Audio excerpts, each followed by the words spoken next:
आज हम बात करेंगे बिहार डीएलएड संयुक्त प्रवेश परीक्षा 2025 की बेस्ट बुक के बारे में, जो आपके चक्षु प्रकाशन की आती है।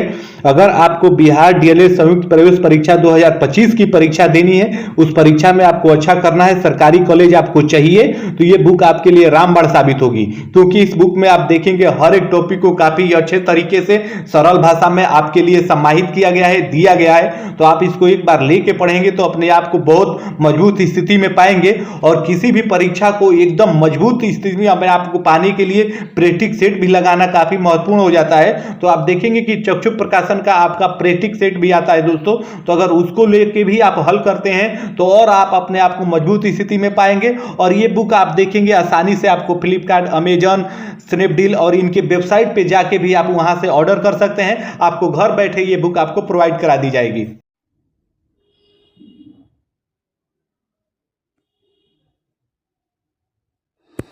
जय हिंद साथियों, कैसे हैं आप सभी। उम्मीद करता हूं आप सभी अच्छे होंगे, मस्त होंगे। जिन भी भाई बहनों का एडमिशन बीएड 2024 से 26 वाले सत्र में जननायक चंद्रशेखर यूनिवर्सिटी जो बलिया से चलती है उसमें हुआ है, तो ये वीडियो आपके लिए महत्वपूर्ण होगी।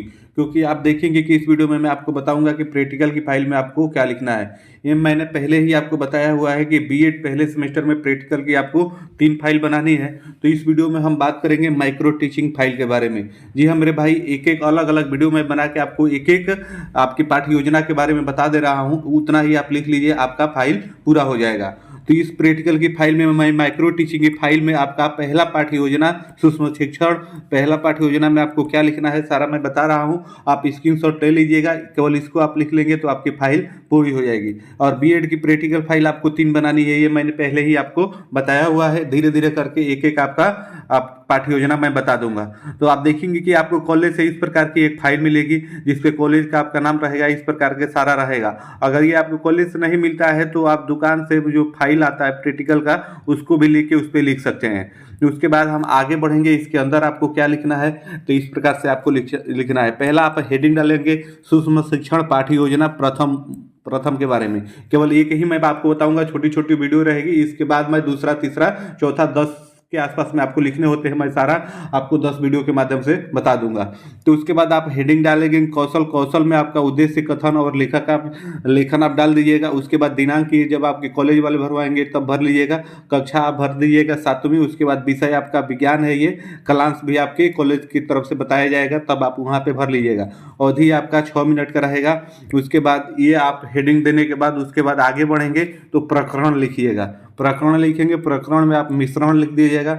उद्देश्य कथन के घटक आपको हेडिंग डालना है, उसमें आप पॉइंट दे दे के लिख लीजिएगा, नंबरिंग दे के लिखिएगा। तो पहले में आप लिखिएगा, पहले उद्देश्य में उद्देश्य कथन संज्ञानात्मक पक्ष से संबंधित होने चाहिए, पहला आप ये लिख लीजिएगा। दूसरे में आप लिखिएगा उद्देश्य कथन भावनात्मक पक्ष के संबंधित होने चाहिए। इसको आप स्क्रीनशॉट ले लीजिए, इसको आप लिख सकते हैं सूक्ष्म शिक्षण वाले फाइल में। उसके बाद तीसरे पॉइंट में लिखेंगे उद्देश्य कथन क्रियात्मक पक्ष से संबंधित होने चाहिए। उसके बाद चौथे में आप देखेंगे उद्देश्य कथन कक्षा एवं विषय वस्तु से स्थानानुकूलन होना चाहिए।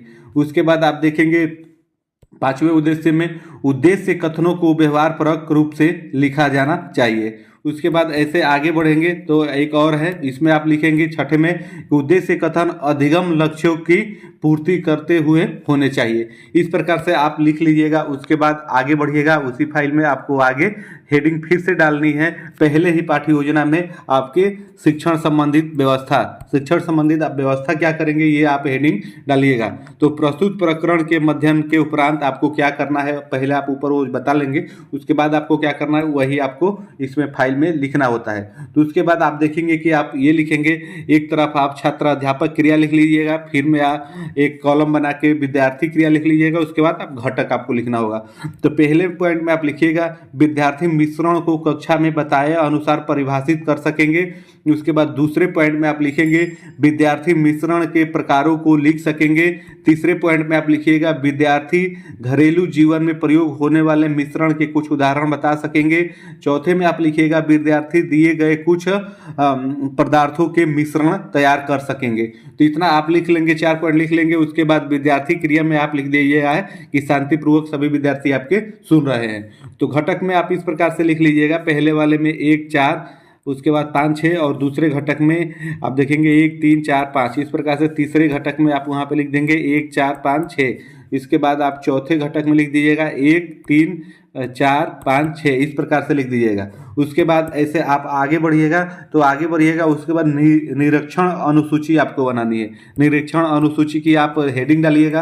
अब उसमें आपका व्यवहार और घटक के बारे में आपको पॉइंट देके आपको लिखने हैं, तो नंबरिंग कर दीजिएगा। पहला में लिखिएगा उद्देश्य कथन संज्ञानात्मक पद से संबंधित है, तो इस प्रकार से आप लिखिएगा। उसके बाद आप आगे आप सही का भी टिक लगा सकते हैं। उसके बाद उद्देश्य कथन भावनात्मक पक्ष से संबंधित थे, ये भी संबंधित है, तो इसमें भी आप लिख लीजिएगा, सही का टिक लगा दीजिएगा।